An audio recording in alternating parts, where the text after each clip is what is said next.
Everybody, welcome to the Boiler Room. Holy crap, it is July the 7th, 2022.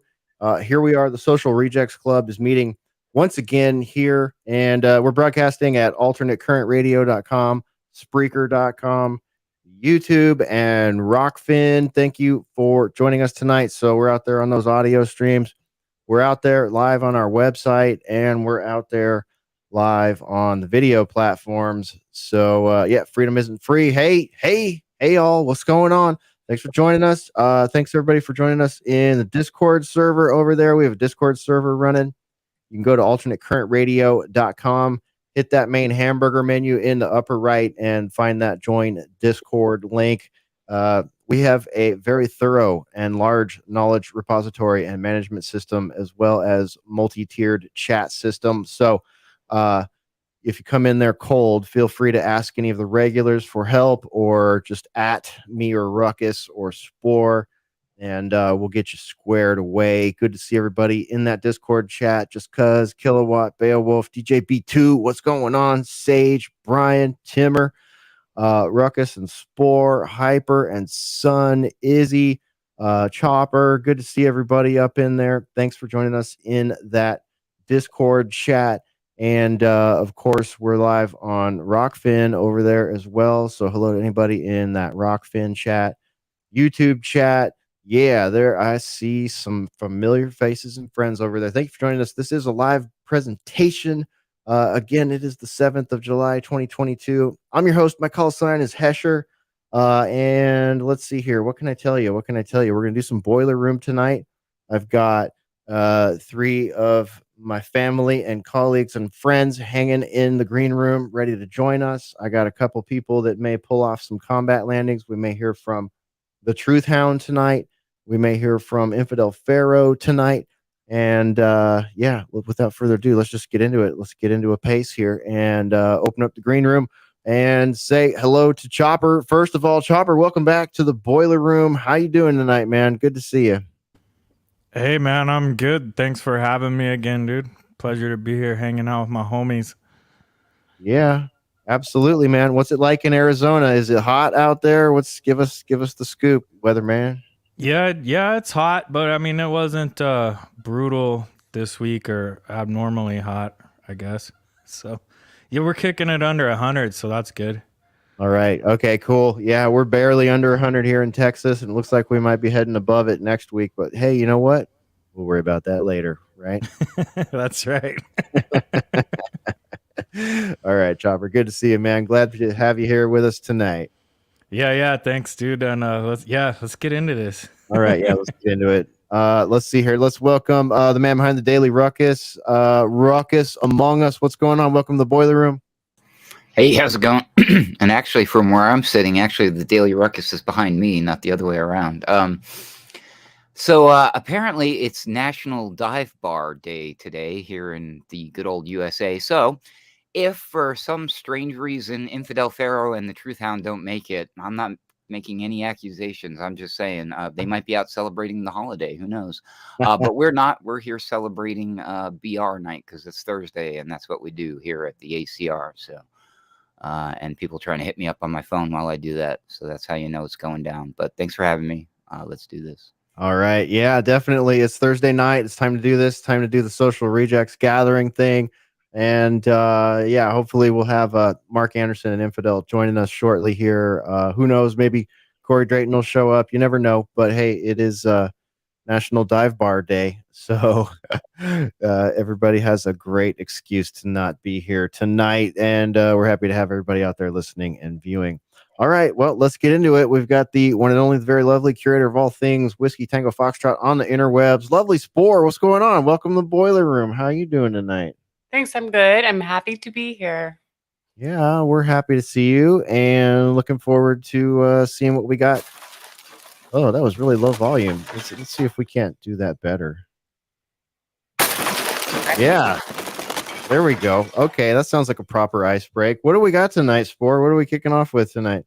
All right. Well, I was trying to decide between just doing a personal anecdote and doing an icebreaker as well. What do you think? Should I just go straight for icebreaker? Oh, we're at your mercy. Whatever you think is going to be the coolest. Well, do you have on hand both the alone clip and the cuddle clip? I have the cuddle clip at hand, and I can get the. Let me get the other one up. I'll just pause. I'll just what do you call that when you're stalling for time? Yeah, I got them. I got them both lined up pretty much. Which one do you want to hit up first? Let's hit up the alone clip. So 2 minutes in on that one, and just to give you guys a little background, I think we've talked about this TV show that we've watched over the years. It's a survivalist show similar to what are the other ones? Naked and Afraid, and of course the original Survivor. Right. But this one is definitely, it seems a little bit more realistic, and people are really like eating anything that they can get to. They're going on beyond like 100 days sometimes and surviving in like really harsh environments. So we've been watching this new season, and last night or the night before, there was this woman who she was not doing a good job at like catching fish and stuff. Or, I mean, she was basically eating berries and bugs. And I think now might be a good time to play the clip where she says what she resulted or what she ended up doing. Okay.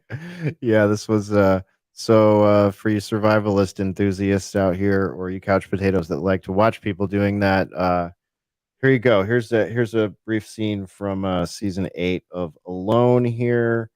I think this woman is about 30 to 32 days into pure alonely survival. Let's check it out. I've been so concerned about salt intake. Like we need daily salt intake. Like it's really critical for all of your body functionings. And I don't have a salt source. So I have been eating my own mucus. Oh my God, this is so gross.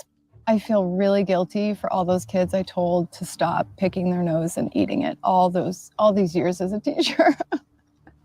Go ahead, kids, eat your own mucus. Like, that's enough. Okay. I think we've heard enough there. We've heard enough. So her name's Michelle, and I got to tip my hat to her. She made it 30 some odd days in scary grizzly infested woods in British Columbia, where temperatures are dipping down to like 7 degrees Fahrenheit at night. So she's a badass, but still. Come on, no. I mean, we've seen so many people survive so much longer without eating their boogers.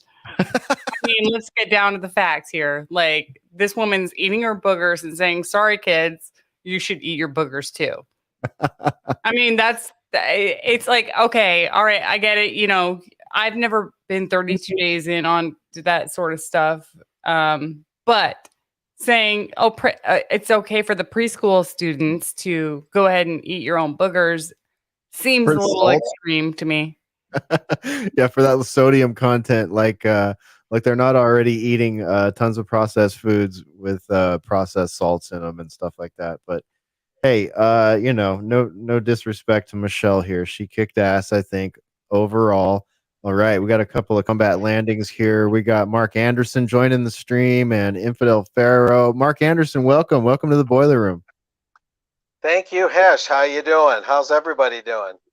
Oh, we're good. We're good. We're just trying to find something weird in the media here, and we went into reality television instead of the news streams this time because Spore and I have been watching this survivalist show, and one of the women on the show, she made it 30 some odd days into surviving alone in the woods in grizzly infested woods, but she started getting emaciated because all she was eating was like berries and stuff. She wasn't getting any fish or grouse, and she came to this moment where she thought, well, I'm low on sodium, so I'm going to start eating my mucus. And then she promoted that idea to, she said she felt sorry for all the kindergartners and preschoolers that she told not to eat their own boogers too. So, so that's kind of a wacky place to start, but just one of the weird things Spore and I come across. We're always looking for weird things, but I think we may have outdone ourselves on that one, or Alone did. Michelle and Alone did. Wow, my goodness. How does one comment on that right off the bat? Let me see. Well, you know, as a reporter, I've had sandwiches in camera bags for several days. I have found moldy sandwiches in my camera case or in my computer bag before. Mucus is a tough order. That's a tall order. I don't think I could do that, but I have had rotten food in my incessant efforts to be budget conscious. How's that? And that even goes back to my musician days when I would find very old food that, oh my God, I forgot I put that half of sandwich there or whatever the case. Yes. Pretty scary, but not quite as out there as what you're talking about. I really can't think of anything too profound to say except that it sucks to be her. Yeah. Yeah, I mean the prize here is $500,000, everybody. So you can see why somebody would allow themselves to get that emaciated and start eating their own mucus. But I don't know. Yeah. Let's see here, Chopper. What do you think, man? Do you tap out before you're so worried about your sodium levels that you start eating your own mucus, or what?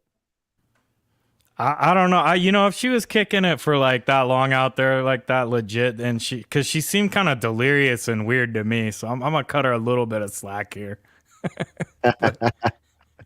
Yeah, none of us can really judge from here at the comfort of our computers and our refrigerators. So you know, we'll give her a pass on that one, but still, I don't. I thought the proper way to prepare boogers was put salt on them anyways. Like, so that part had me confused. Come on, cuz. Get out of here with that shit. Yeah, definitely. Just say that's what I seen it on the interwebs. All right. Now you went over the line. Cross the line. There's a line. Yeah. You just crossed it, man. Hey, you brought it, Spore. Don't hate the game. Can't help myself. All right. Well, I actually have an official icebreaker. Well, hold on. Let's get Ruckus and Infidel in on that one. Ruckus, do you want to throw anything in there with regards to that one? You have to twist my arm. You're going to make me cry. And that's what she should have done, is she should have tasted her own tears, because that's the only thing I've personally experienced or tasted is salty. You know, if you've ever been obsessively crying and you know, tears are salty, that's what she should have been going for. I don't understand the boogers. I also don't understand her obsession with salt. She didn't even say sodium. You guys are the ones that are saying that. In the clip, she said salt. I'm concerned about my salt intake. Salt is like it's a freaking you know, it's a privilege to have salt when it's like the end of the world, doomsday, and you're Alex Jones and you're eating your neighbor's ass. You want to put salt on that. So, but you don't need it. You know, as far as I know. But she probably was specifying some sort of dietary thing that can be found in salt, which I'm sure she could have sourced elsewhere, whatever it is. Yeah, I think it's called sodium chloride, and it's very sourceable. It's like very prevalent. I mean, you can suck on a rock and get some of that. So I will do no such thing, but thank you. Yeah. Infidel Pharaoh, how about you, man?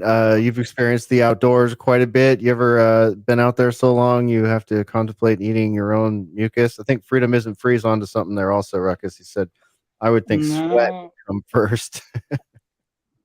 No, I did not, but you know, I was curious, so I just researched how many calories and nutritional content in snot. I found that links that say there are about 25 calories in a half a cup of snot. Half a cup. That's so gross. On a typical day was full about 4 cups or 200 calories in boogers a day. I don't believe that number. What the fuck? This isn't sounding like a viable survival tactic to me, man, especially now that I know that. Yeah, you might as well drink your own blood. And then I was like, might as well just, research the rest of the body fluids. And it seems, so the second body fluid I found was basically, does semen really contain calories? And it seems that 5 milliliter of semen can say the average amount of, here we go, where?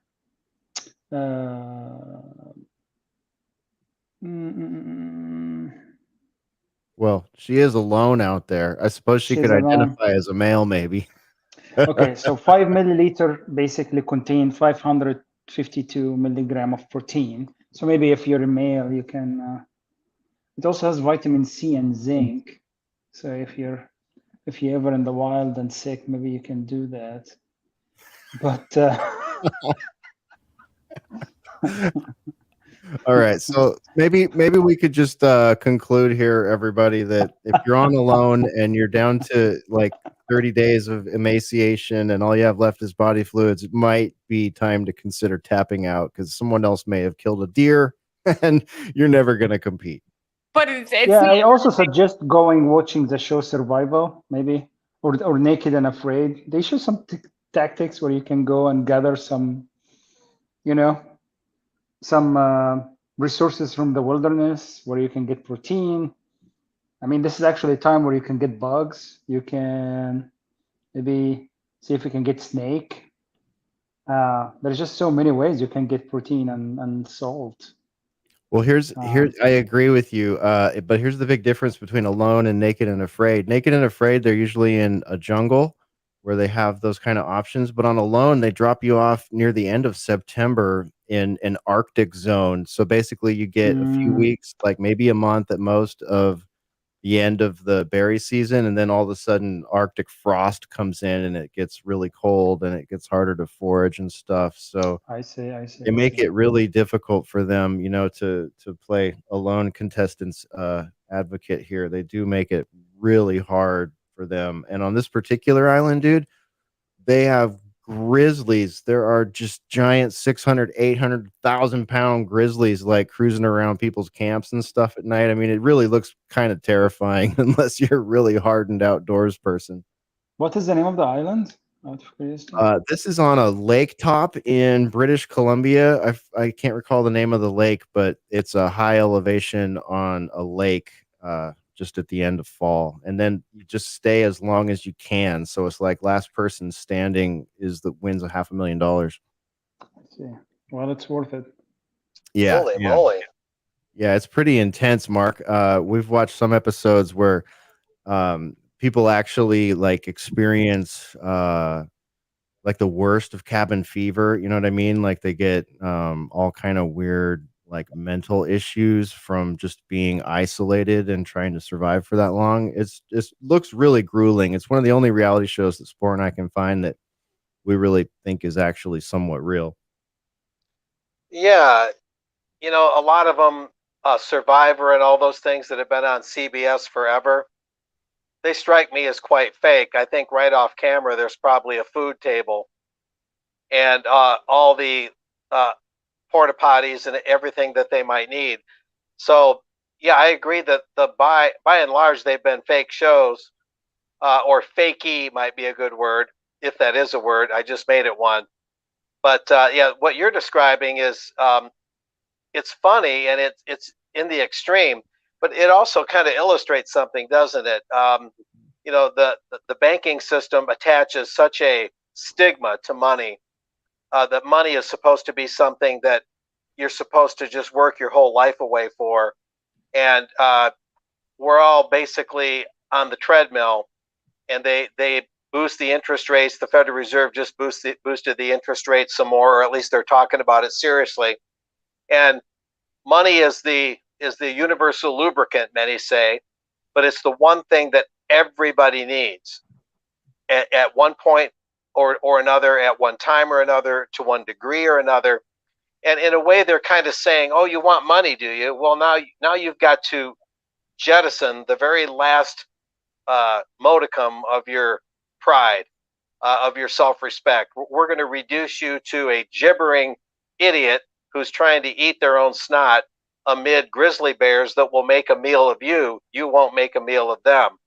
I mean, one could interpret it that way, right? It's like, we've made you a fool for money in everyday life. Now we're going to really bring it down on you. And you're going to, again, you're going to sacrifice every last bit of your self-esteem, of your dignity, and you still might die to get that all-important universal lubricant, the Federal Reserve note.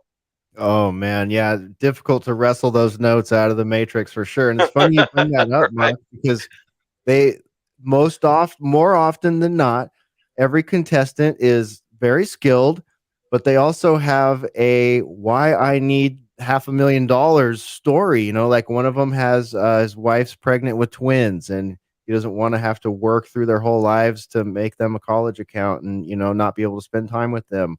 One of them has a brother-in-law with Down syndrome that they can only afford to have, you know, a couple months out of the year or whatever, and would love to be able to foot the bill for. So there's all these great, you know, benefits that people see to utilizing their skills this way, but then there's one person that wins and 9 people that don't. And the 9 people that don't, like, they give up their jobs, they give up as much time with their family as they can possibly survive. They give up, some of them, you know, one guy I think in this season had a heart attack. It looked like a heart attack of some sort near the beginning of the season.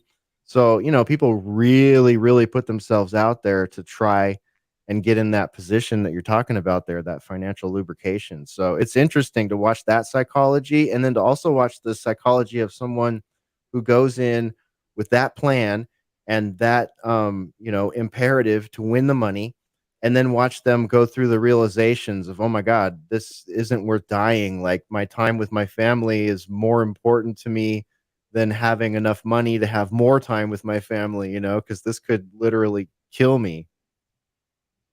Yeah, well put, Hesh. Yeah, it that's what it says to me. It drives home the point that money is supposed to be scarce and difficult, and you're supposed to give up your soul for it.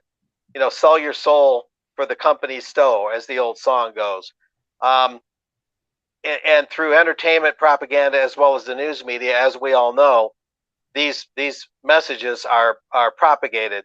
And this is probably a variant of the entertainment media. It's more or less what it is. Escapism, maybe it is. And in any way they can sell the idea that you're supposed to be a debt slave and a work slave, they'll do it. One of the great mistakes that we make is we say, well, someone that's on the dole, who's on welfare, well, they really shouldn't be on the dole. They need to work. But they get you going both ways. A work state is tyranny as well. So whether you're on the dole or not, you're just because you're employed doesn't make you a free man or a free woman. Far from it. Yeah, no kidding. It's a paradoxical system. We have to get out of this banker's paradigm. You can't make a deal with the devil in this paradigm. You have to get out of the paradigm. The only way to win is not to play, as the old saying goes. And this is going to be talked about. I need to bring this up now because I can't devote a whole lot of time tonight. I'm going to be up very early in the morning, but I'm covering G. Edward Griffin's Red Pill Conference starting tomorrow through Sunday.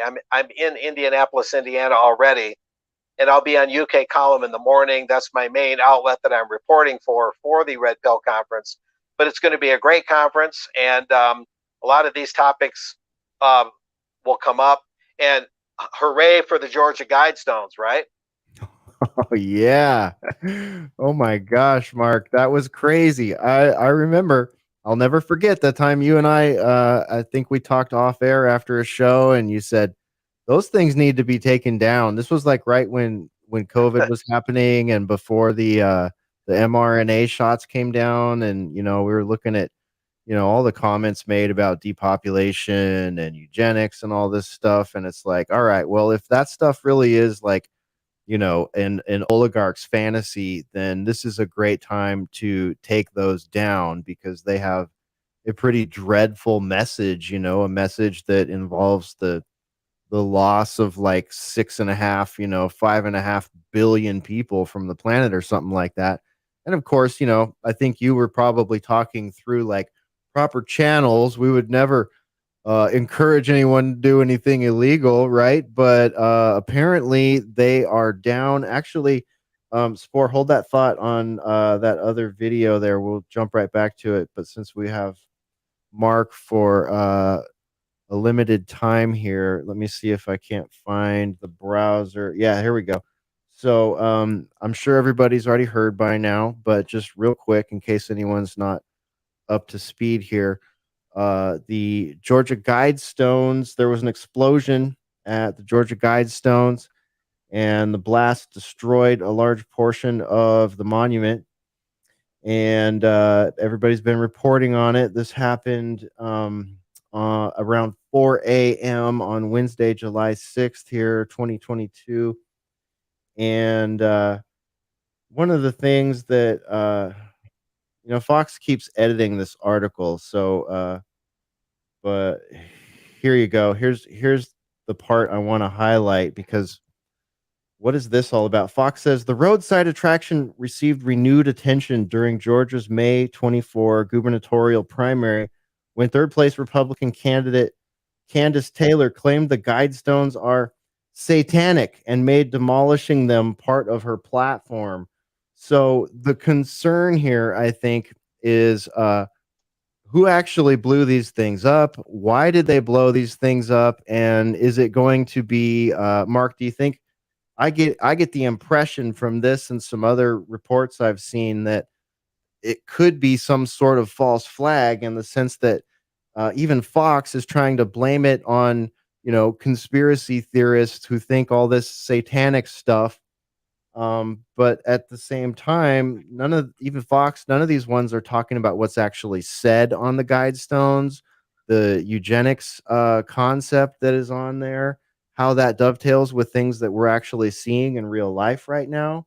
And as you and I talked when I first told you this had gone down, you said, well, what about the camera? There's a camera there 24/7 that's manned by a deputy sheriff or someone in an official capacity like that, who, by the way, why are public resources being used that way? But the camera was up. I actually have footage of the explosion, so I can show you that. But Mark, before I do, what's your thought on this, considering where we're at right now and the reportage that's happening in the mass media? Well, I hope Fox made it clear, like some media outlets did, at least clarify that the woman who placed third in the gubernatorial race against a former congressman, David Perdue, running for governor as well, and the incumbent, Mr. Kemp, she meant it in the context that if she were elected governor, she would propose an executive order to have the Guidestones taken down. She wasn't going to go out there with bombs. She was going to have it done with heavy equipment via executive order, had she been elected governor. So if Fox is not making that crystal clear, then this tells you a lot about Fox. This is the kind of issue everybody, Ruckus and Spore and everybody who's with the show today, and you, Hesh, this is the kind of clarifying issue. This is a very pivotal paradigm shifting kind of event. And Fox, many of us think it's halfway decent. Tucker Carlson, fights the good fight at least some of the time. But now this issue kind of clarifies that Fox is really not up to it. They're not up to the task, because this is just a little too much too soon for them to handle. Kind of like Roe v. Wade. That depopulation tyranny, which actually seems to be based on the Guidestones, that judicial tyranny is now put to rest. And now a lot of adjustments need to be made at the state level. That being said, that was the real life application of arbitrarily getting rid of preborn life by a private company, Planned Parenthood, using tax dollars and creating an abortion industry, an actual industry of killing. One could say with some clarity that that's based on what the Guidestones said in the first part of the English language part of it. I guess there's 12 languages, and that is maintain a population of under 500 million people, not 500 million even, under 500 million in perpetual balance with nature. Under 500 million could mean 100 million. That could mean 30,000. You see, Right. when you say the word under, you mean anything under 500 million. And so this wasn't just another monument. It wasn't America's Stonehenge. It wasn't just another roadside attraction. This thing was some sort of declaration of war by the globalists against what one might call Christian Western society or the American Republic. And it couldn't be allowed to stand. I mean, none of us took it seriously in the sense that we felt it was a lot of bravado from the globalists, maybe trying to look so powerful they actually expose their weakness, one might say. But it's a good thing that it came down. I don't condone violence of any kind. I don't condone trespassing of any kind. But this wasn't just another structure. This was a structure indicating very evil intent. It had to come down by executive order, like the lady would have done had she been elected governor, or it had to come down some other way, and this is the way it came down. Now, whether it's false flag or not, I want to make sure that everybody hear that it's all the way torn down now. After they blew up part of it, whoever did that, evidently the government authorized the total destruction, and they're completely gone now. The Guidestones are no longer there at all. Yeah, they were deemed unsafe after the explosion. The top Right. cap was not sturdy anymore, and one of those pillars was completely blown out. I actually have the footage here. Let me show you the footage really quickly for everybody on the video stream. I'm glad that's okay. Yeah. So here it is getting blown up.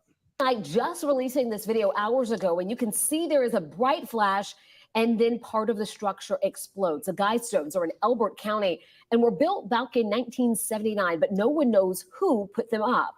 This next video shows what the GBI has identified now as a car leaving the area shortly after that explosion. And while it reportedly shook some nearby homes, we're told there were no injuries. The structure has been demolished.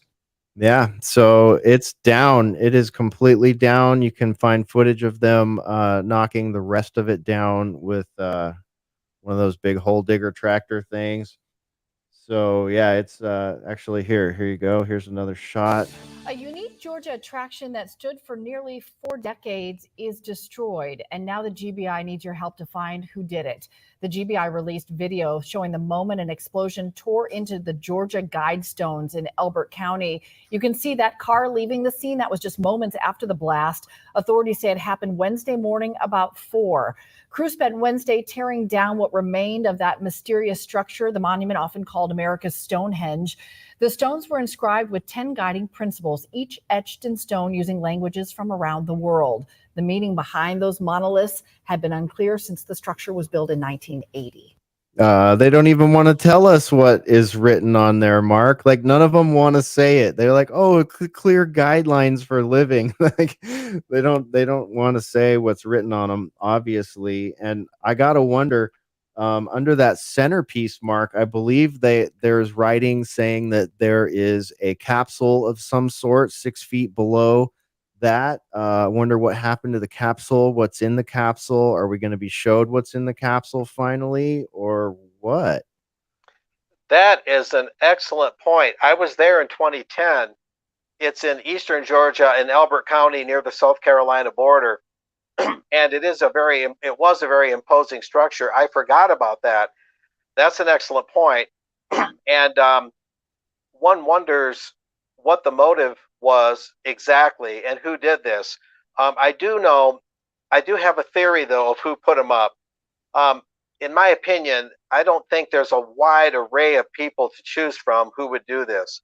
But my number one candidate is Stephen Rockefeller, the son born in 1936, of Nelson Rockefeller, the longtime governor of New York, who was probably the longest serving governor in New York history and one of the longest serving governors in United States history.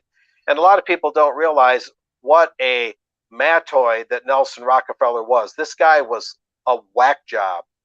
And for instance, Albany Mall in Albany, New York, the capital, when he was governor, was completely reworked, and it was practically a monument to himself, according to the noted author Ferdinand Lumberg, who wrote the book The Rockefeller Syndrome.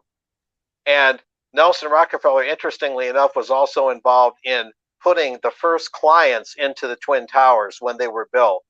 He moved a lot of state government offices into the World Trade Center in Manhattan, and they were freshly built, and they destroyed a neighborhood called Cortlandt to build the Twin Towers. And the New Yorkers, many of whom were angry about that, euphemistically called one of the towers David, and the other Twin Tower was nicknamed Nelson. So these guys are no stranger to having big structures knocked down that they're connected to. And I realize I'm drawing a big circle here, and it may or may not be factual. Correlation doesn't always mean causation. But Stephen Rockefeller was involved in, right before 9/11 happened, in the Ark of Hope. And the Ark was a make-believe Ark of the Covenant that was carried symbolically to carry the Earth Charter. The Earth Charter was placed inside the Ark of the Covenant, this fake Ark of the Covenant, kind of a makeshift version of it.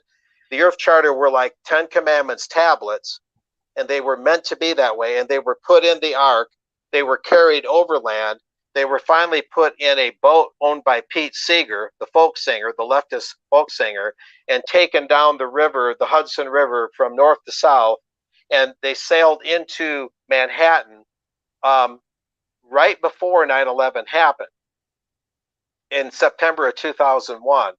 And Stephen Rockefeller's Earth Charter, put inside this makeshift Ark of the Covenant, was also full of these globalist principles, like the Georgia Guidestones.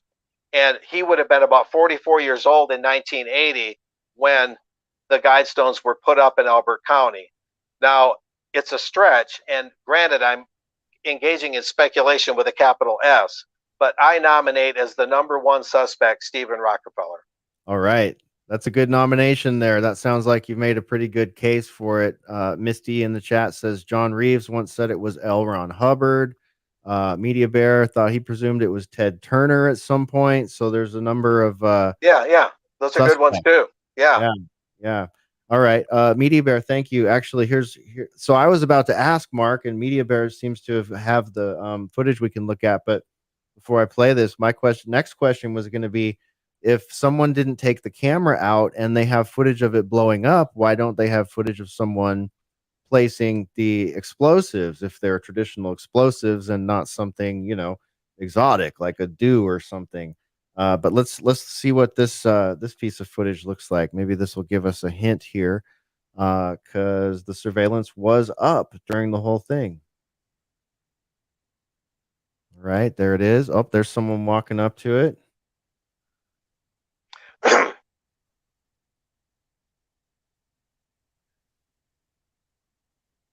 There they go. Wow, that was quick. That was in and out. If this is the best footage they have, I can see why it's not very helpful. Boy, you'd think they could get some HD cameras out there. Why is it all the footage for things like this are as bad as not even as good as the Bigfoot footage from the early 70s? I just don't understand.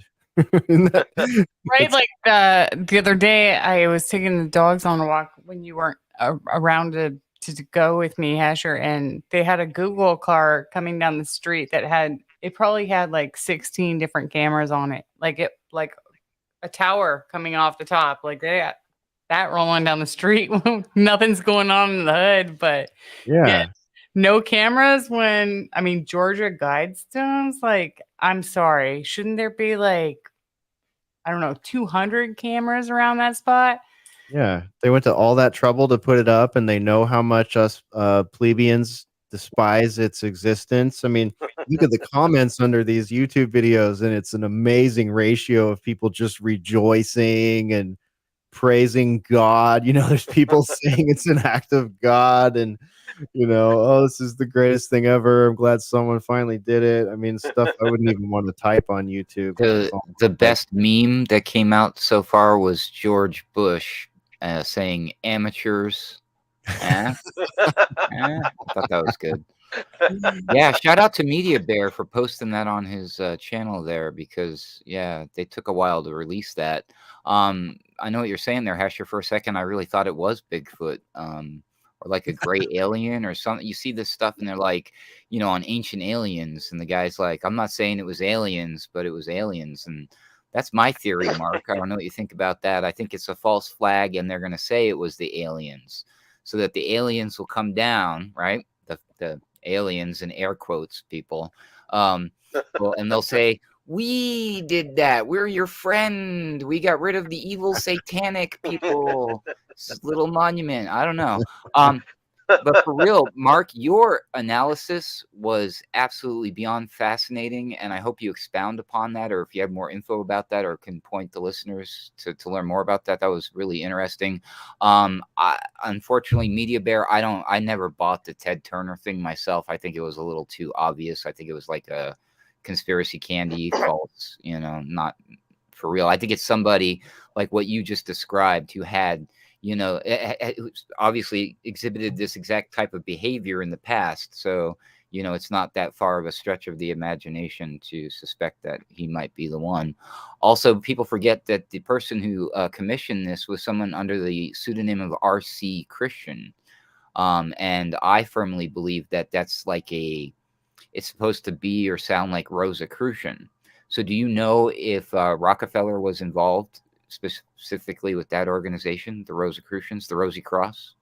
No, I don't know specifically. So now that you've mentioned that, I'll look it up. Maybe you will too. One of the websites is earthcharter.org, if memory serves. And the other is, I believe it's arkofhope.org. I hope I don't have that wrong. I've been burning the midnight oil lately, preparing for this Red Pill conference. But yes, it's a good line of inquiry. It doesn't mean that Stephen Rockefeller for sure was behind it, but the Rockefeller family is notorious for being involved in construction. 30 Rock, they had a lot to do with building Manhattan to begin with, and modernizing Manhattan, and transforming New York City in many ways, in many disagreeable ways. And what Nelson did as governor of New York, and what the Rockefellers have done in general, ever since the old man was involved in oil, then the 5 grandsons. Remember that John D. Rockefeller III, one of the 5 grandsons of the original oil man, not only donated land for the United Nations, but also started the Rockefeller Population Fund. And that was a precursor to Roe v. Wade, and kind of helped buoy the movement that became Roe v. Wade. So there's a lot of connections there with depopulation and the Rockefellers. That it was one of their raison d'etres. It was one of their great causes, was we have to control the population. And John D. III was instrumental in that. So it's not just Stephen, it's the whole family, especially the 5 grandsons. David, Nelson, Lawrence, Winthrop, and John D. III.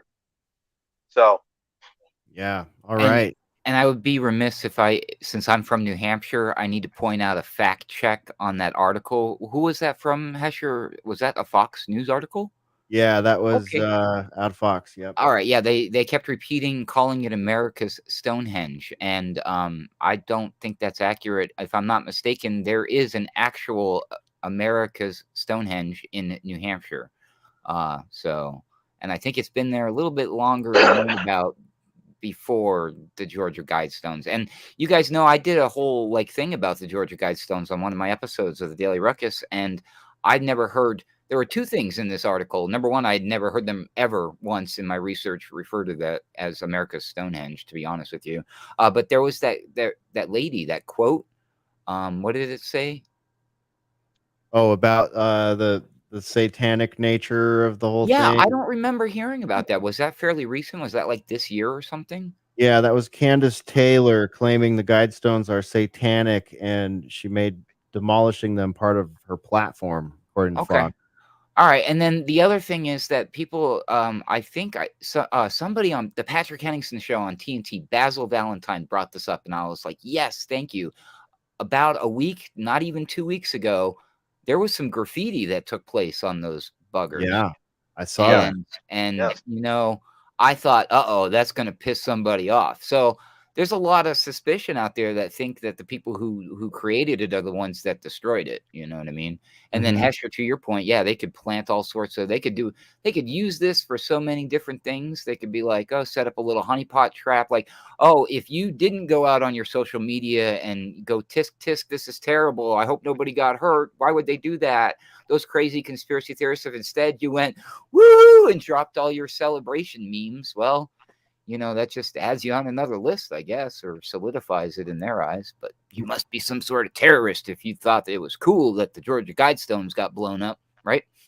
So you're saying everybody that commented under these videos, social credit just dropped through the floor. I hope it doesn't affect when they go to the bank on Monday to withdraw money, right? Yeah, or if they go to buy a firearm to protect themselves, especially if they live in New York. I can't help but comment on that. The main thing to maintain is we have to be clear of what the Stones said, and that the Stones, were the embodiment of intended, somewhat dormant, but intended mass aggression, intended mass murder, a real mass murder, not 4 people being shot and they call it a mass shooting. The word mass means mass, it means multitudes. That word has been perverted. So we have to stick to our guns. He might be right. He might have a point there. This could conceivably be what happened. I don't know that they would resort to something quite so drastic. It's not like the Stones were 300 or 400 years old and deteriorating. They looked probably just the same as they did 40 some odd years ago when they were erected. But we need to stick to what they said. It's interesting too that the media, like you said, Hesh, avoids talking about that. Oh, inspiring inscriptions, and just mysterious. Nobody knows what they're about. Nobody knows where they came from. Well, you're the media. Find the hell out. Yeah.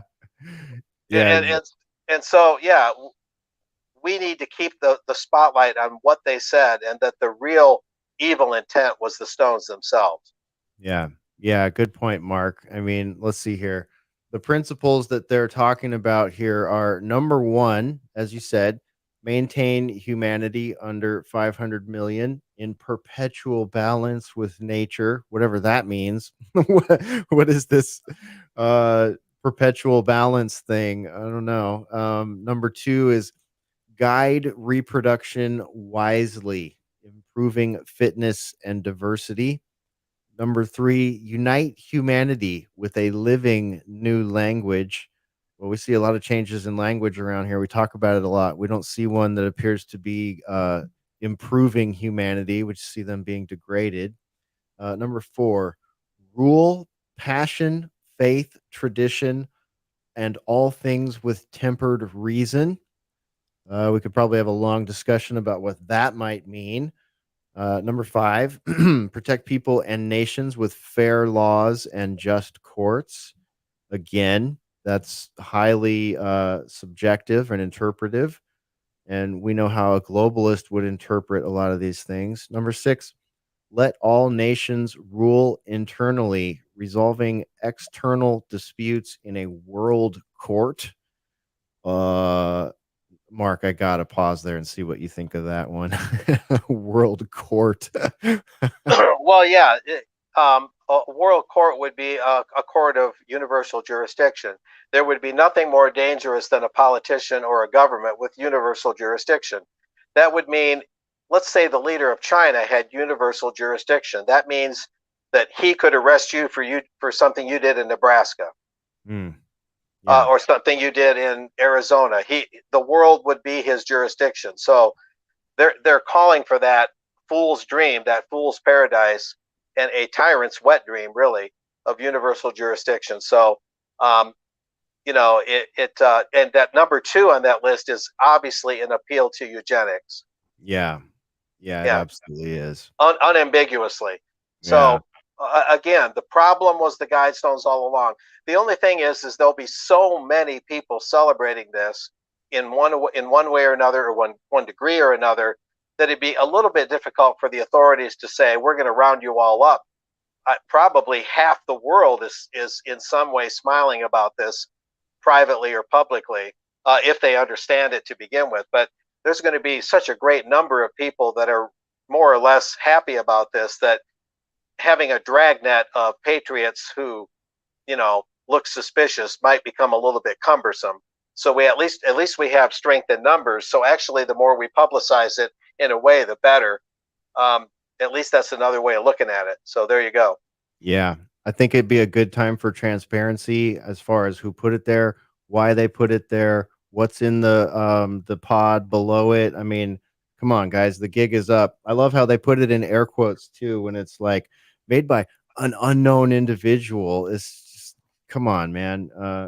The quote itself is just like, what? I mean, all these mass media cartels, all these reporters out there, and nobody's willing to, dox whoever built it. What happened to if you see something, say something? Yeah. Right. Why does that not apply here? I don't understand. Yeah. All right. Well, Mark, I know you got to go soon. I hope you have a good time and get some good information at the Red Pill Expo there. Anything else you want to throw out there? You'll be on UK Column tomorrow live, talking about what you discover. So everybody be sure and tune in to UK Column to catch Mark's reporting over there. Anything else you want to throw out there, Mark, or talk about before you got to go tonight? Yeah, tomorrow morning will be a preview. There'll be a recap next week, Monday or maybe Wednesday on ukcolumn.org. But those that want to see the conference can also still live stream it. If you go to the Red Pill Expo, Indianapolis, Indiana for 2022, it'll come right up. And if you go to their website, their homepage, it's easy to figure out how you can spend relatively few dollars, a pretty inexpensive fee, to live stream it and watch it at home if you can't attend. So there you go. And there'll be more, of course, on my RBN show, Stop the Presses, republicbroadcasting.org, and on your show next week, Hesher, every outlet we can. The Guidestones are probably going to come up as a topic. And the last thing I'll leave you with is I was talking to Ron Avery, and Ron's got an interesting idea. I won't go into detail. He said, we need to erect a new monument of freedom. I like it. Ron always comes in with the great ideas. That is a good one. I'm down with that. The principles of freedom. Yeah. Why not that? Enough of this. I've had it with these globalists. Enough of their BS. Enough of their subterfuge. We're done with them. Yeah. And the turning point is now. Right. Yep. There's also I noticed some of our colleagues and listeners out there talking about all of the numerology, the gematria. There's all these like layers of esoteric information that go along with the time it blew up. There's Aleister Crowley references. There's all these dates and numbers that lead to a bunch of messianic sort of codes, if you will.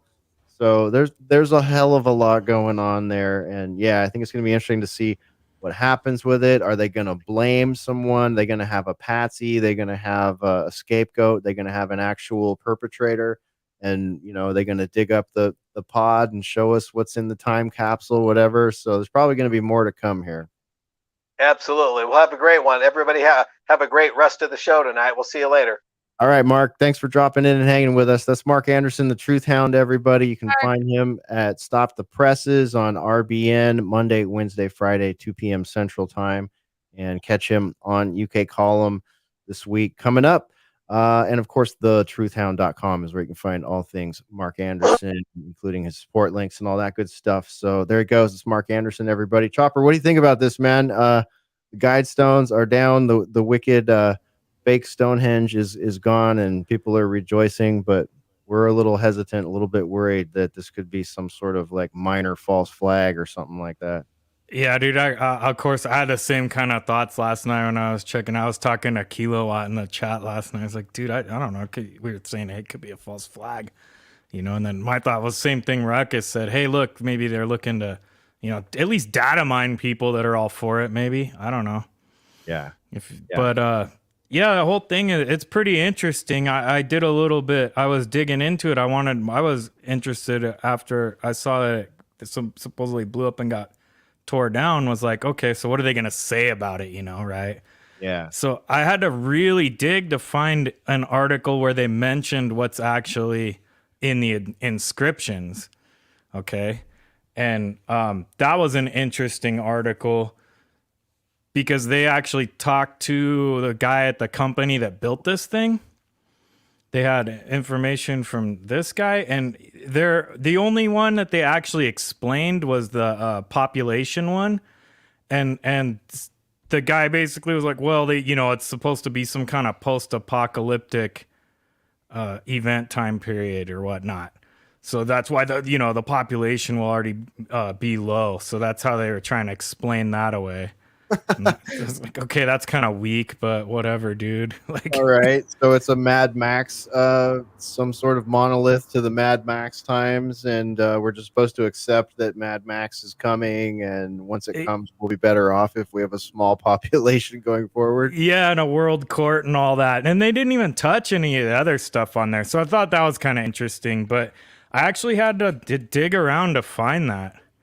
Yeah. And when most other places would barely touch it. And I also found out I watched a video of a guy did where he had gone out and did some filming there one morning, and he had like a 15 or 20 minute video on it, and he was reading some of the things that are on. There's also like a little plaque over there, like on a stand, and then there's like a piece of stone in the ground with a bunch of writing on it that explains it. It explains like the size of it and all this stuff, and it explains how the clock things work. And because I guess the sun goes through the holes, and it's all very specific how it's laid out. And I was kind of impressed with the machining if they got it that accurate on there, honestly. But yeah, I was like, okay, that's pretty cool. Yeah, definitely. They got the sunbeam to come through and hit on. It's basically like a sundial clock that's built into it, right? Mm-hmm. Every day at noon, it says what day of the year it is, where the sun hits it. And there's another sun thing too. I forget exactly what it is, but that's pretty neat that it can actually be done, honestly. But besides all that, the guy was also reading on there that it was erected or inaugurated on 3/22 of 1980, I believe, because 79 was when they commissioned it. So. Yeah, there's your 3s and 2s. Yeah, so if I was a betting man, I'd go with maybe some skull and bones action on the funders of this project. And and I'm with you guys too about the whole. I was highly irritated that every article wanted to call it America's Stonehenge for some reason. Like, oh, that's news to me. Right? I know, it's almost like a cheap way to just sort of minimize what it actually is, what it actually says, what we're to believe its origins are, and all that. It's a historic monument, dude. Come on. Yeah. Okay. How many historic monuments do we have from the 80s? Come on. We got Max Headroom. Right? Yeah. We got Predator and Terminator. Skynet, dude. Right. It's very telling because the media, I mean, okay, if I was a journalist and I knew nothing about none of this and I didn't take a side, I didn't have a dog in the fight, I would do an extensive story about it rather than just gloss over it like what we're seeing. I would do something more like what Chopper found. At least go dive into it, create an actual piece, an article, a story about it. You know what I mean? But no, man. Right. It's like nothing to see here, you know. But they do it on purpose because everyone knows, because they could easily. The reporters know, everybody who knows, they know what's on those damn stones. This isn't like new. Oh, I had never heard that before. Oh, come on, people. You've heard this at some point, right? So they're doing it on purpose. They're purposefully admitting information just to incense, again, add another level of like, you know, what we're doing is discussing it. So maybe there's a level of distraction here. Maybe this was a giant, like, quick, while they're not looking. What are we going to find out about tomorrow, I wonder? I mean, there's been a lot of breaking news happening at, like, rapid fire pace lately. I can't believe what happened in Britain recently, the UK. Oh, I know. We might talk about that later or now. I don't know. But there's just a lot going on, folks. This is like crazy. I feel like they're like the Georgia Guidestones, like, and just like, I mean, not to, I mean, I don't know how to relate this, but I feel like they're putting everything in our faces, like, to the people that like have some sort of cognizant level of like understanding of what's going on, and like common sense people that still like understand logic, like everything that we see that's going on with Biden is just, it's just like a joke in our faces. And the Georgia Guidestones happening at the same time as like the CERN cauldron, what do you call that thing? The collider. Yeah, the Large Hadron Collider. Yeah, like it's just like, I feel like it's all a big joke in our faces. Like, to say, everybody's under the spell, and you guys that are kind of like actually still looking around, it's a big joke, and it's on you, because the majority of the public just follows the mainstream media, and that makes them feel good. Yeah, it's like it reminds me, Spore. I think it was a few years back.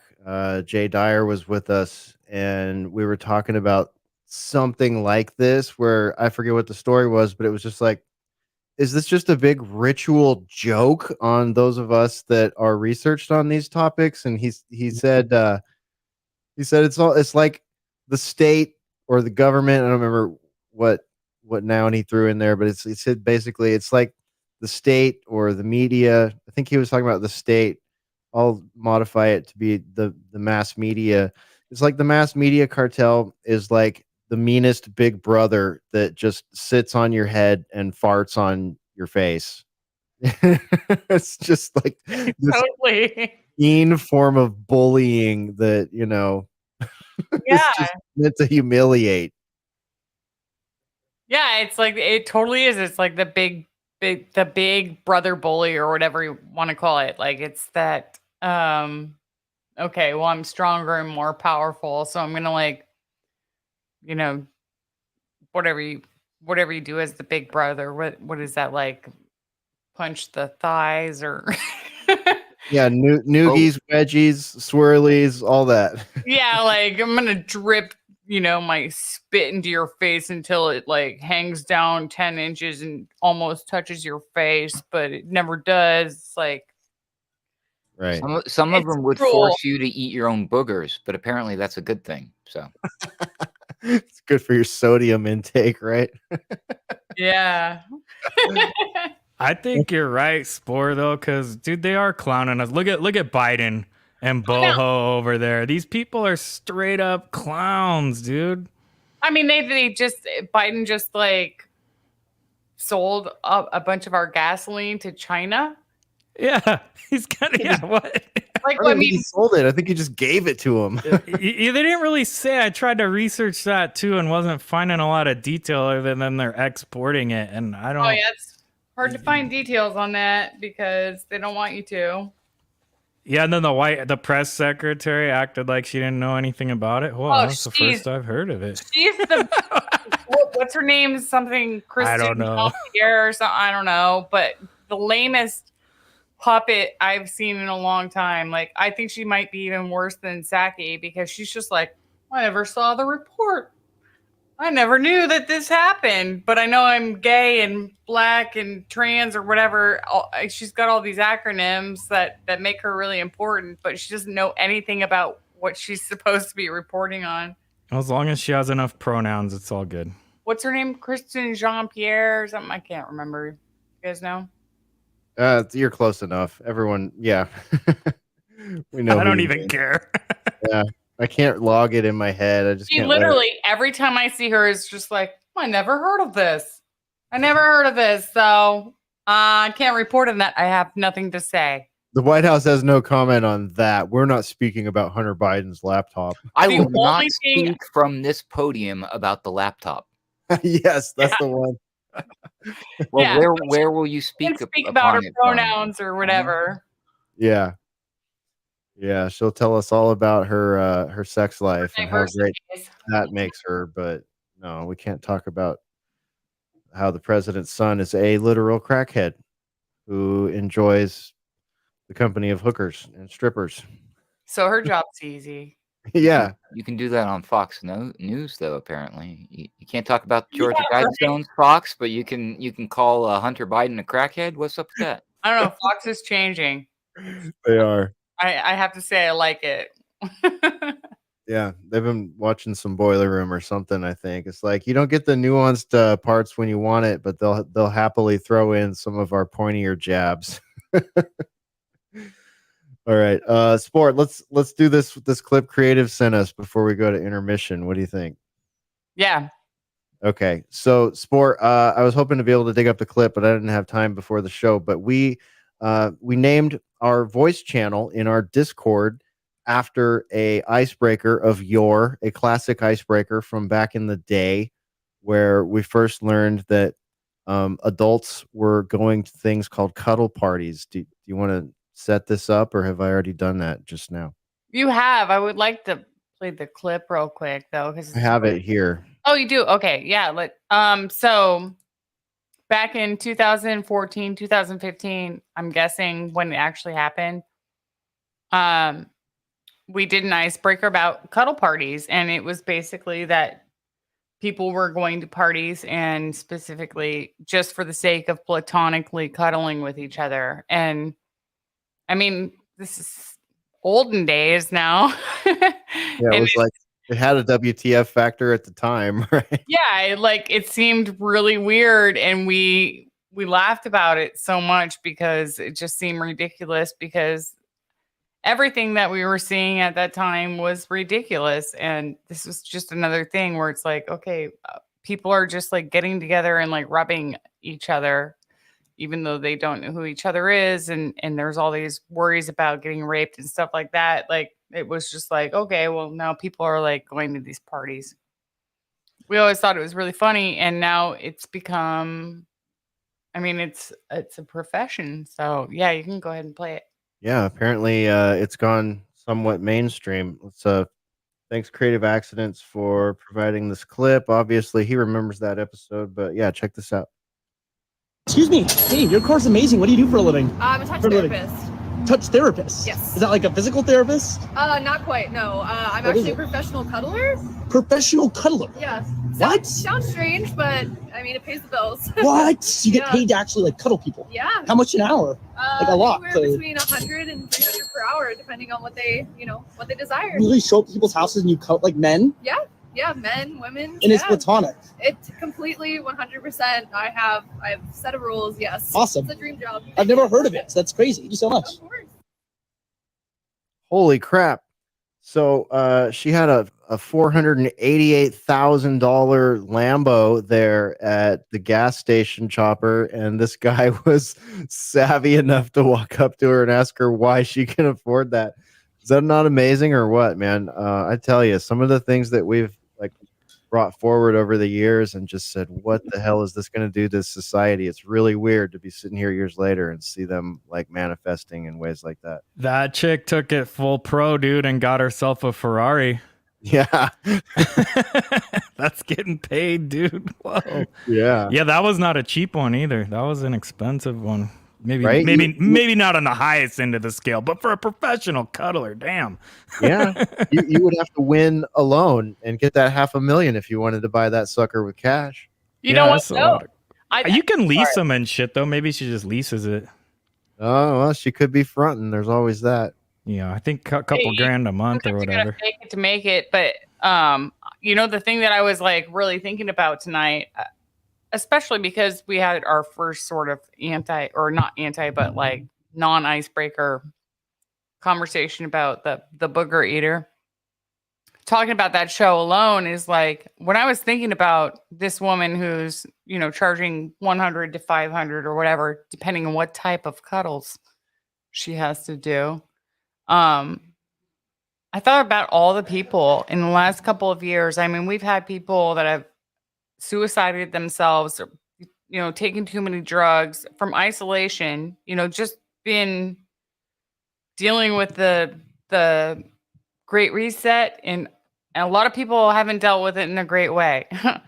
And I can understand people wanting to have somebody out there, you know, to be able to just be in a sort of a comfort zone with, and, you know, like to maybe even just like, okay, can I pay you $100 for, you know, an hour of your time to talk? And I don't know. I can understand why this business is flourishing right now. It's, you know, it's just, it's really needed, not needed. I mean, it seems really silly for me to say that, but like people are really lonely, and I can see why they would want to actually like have time to like cuddle with somebody, or being able to just like open up and like talk with somebody if they don't have anybody. I mean, I've been really lucky because I have you guys, of course, and Hesher, and I've been not lonely in the last couple of years, the last many years. But I know a lot of people listening have been super lonely. And so, I mean, there's something to be said about the fact that she's making so much money off of lonely people right now here in this time during this weird technological reset or whatever we want to call it, you know. Mm-hmm. Yeah, $300 an hour to spoon and have someone to talk to. She wasn't. She was easy on the eyes and all that stuff. Still, though, I guess I'll throw her some props if everything's above board here, and she's, you know, really that's how she's making her money. She must not be afraid of COVID, so she's aces in my book in that regard. So, especially if she was working through 2020 and 2021, like that's impressive fortitude that she has there. But who knows? Who knows? Could be Oh, a don't giant narc setup. on her, Hesher. The local health authorities are going to be knocking on her door asking her questions, bro. That was For that some was I reason, she's mean, gonna be able to like get away with that, whatever she wants to do. all right, okay, yeah. You know what, Spore? You're right. There's a lot to be said about this. The number one thing is that every single one of us here on this call are in the wrong business. She's making freaking $300 an hour. Yeah, Hugs. for What hugs. what do some of the higher paid lawyers make? I mean, we're talking like she might make more than some lawyers and doctors here. I mean, think that's they're in insane. I think they're in that zone. Mhm. Yeah. So it sure does say a lot. She's a smart gal. That's what it says. Now, one thing you guys forgot though, of worrying about if the health department's gonna get her, is when you drive a car like that, the rules don't even apply to you, dude. Because I actually see a lot of those kind of cars, like in Vegas and Scottsdale. Yeah, take a cruise through Scottsdale, dude. They're just ripping up and down the street and shit, and all the dealers are right there. But they never have license plates. Not a single one. They don't need no stinking license plate. I find that interesting. There's like some kind of price point where you don't need to have a license plate anymore, I guess. Right? Like there's only 2 of those cars in your county anyways, and they know who has them.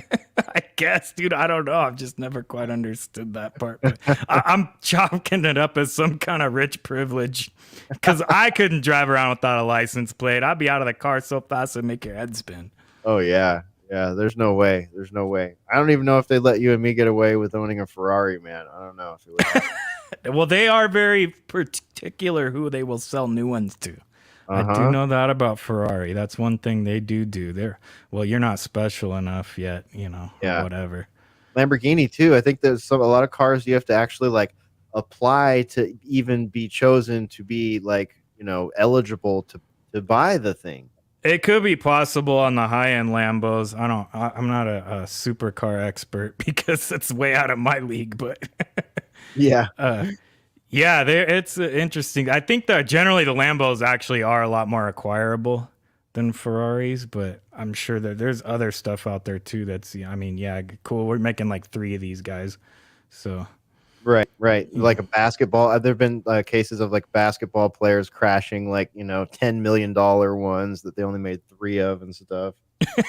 yeah, well, then they probably just get a check from their insurance anyways. Yeah.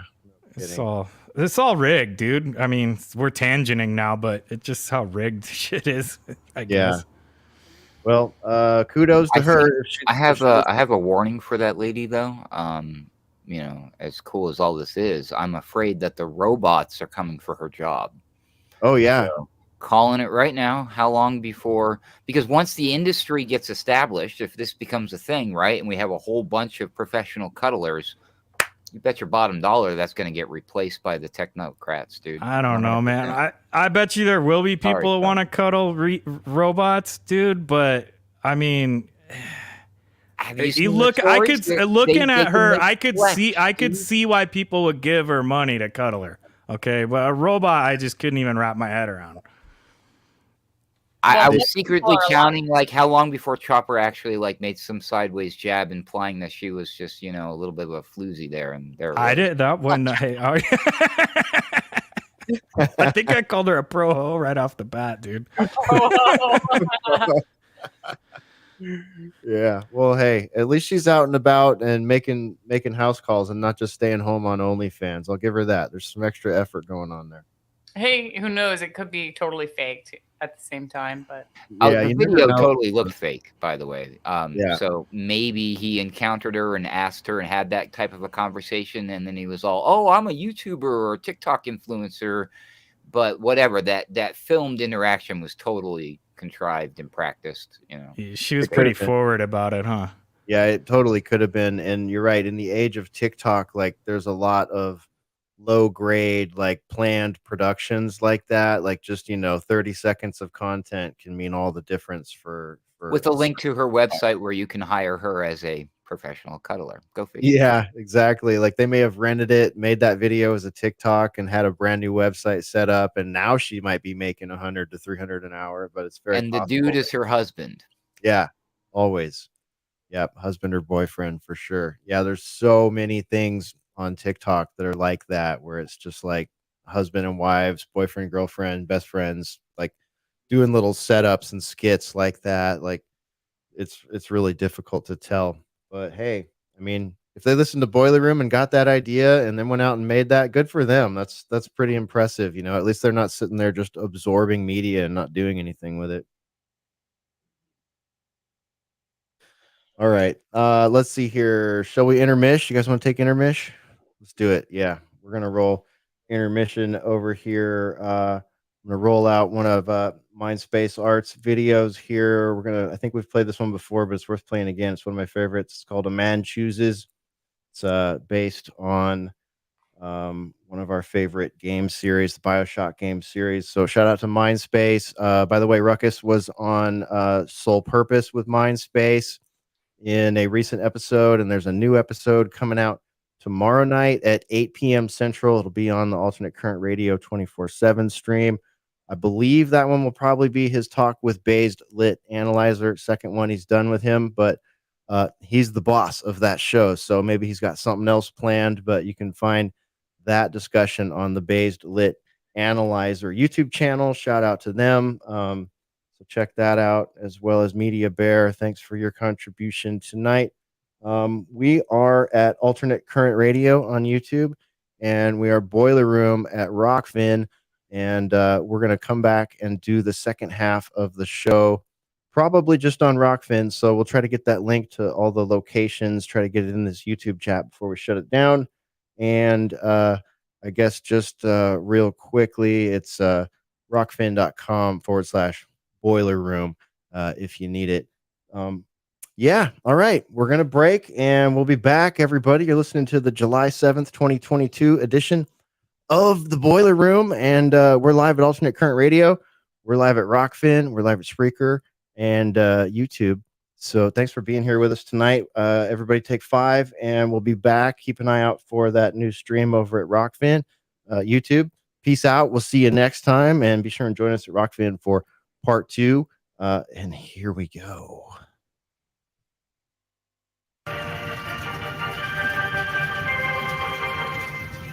I am Andrew Ryan, and I'm here to ask you a question.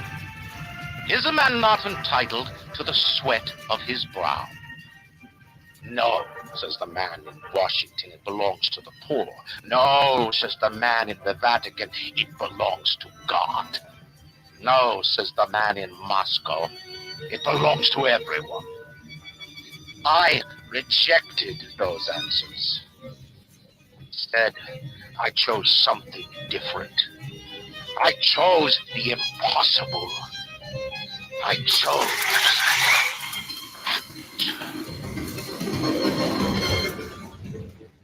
On the surface, the farmer tills the soil, trading the strength of his arm for a hole that lands his own. But the parasites say no.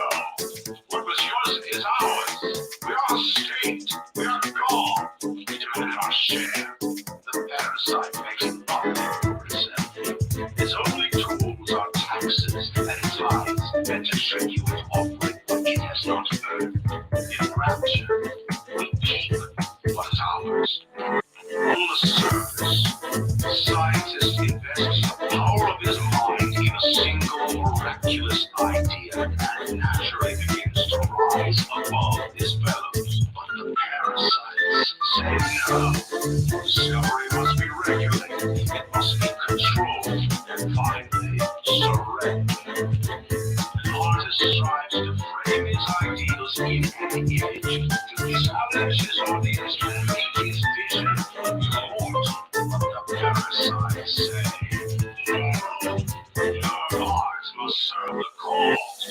Your ideals endanger the people. Lacking its own ingenuity, the parasite fears the visionary. But it cannot plagiarize, it seeks to censor. It cannot regulate, it seeks to ban. Rapture was founded on redeem, and here we are held inviolate.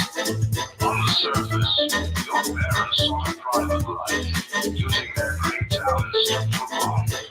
They learned to twist the lies church and government, believing themselves masters of the system. But the parasites said, no, the child has a duty. He'll go to war and die for the nation, unable to provide for itself. The need of the parasite grows until war is made to justify. Your parents brought you to rapture where you need never fear the parasites again. So you see, there is no place for you on the surface, but you may bring the world to you. If you know someone who belongs in rapture, write a letter to the Ryan Industries mailroom, and you never know. The next new face might be familiar. The assassin has overcome my final defense, and now he's come to murder. In the end, what separates a man from a slave? Money? Power? No. A man chooses. A slave obeys. Stop, would you kindly? Would you kindly? Powerful phrase. Familiar phrase. Would you kindly? Would you kindly get this? Would you kindly find that? Would you kindly find that? Would you kindly find? Would you kindly get this? Would you kindly head to Ryan's office and kill the son of a bitch? Sit. Stand. Would you kindly? Run. Stop. Turn. A man chooses. A slave obeys.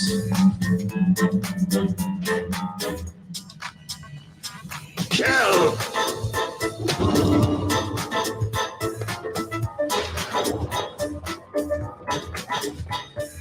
A man chooses. A slave obeys. Obey!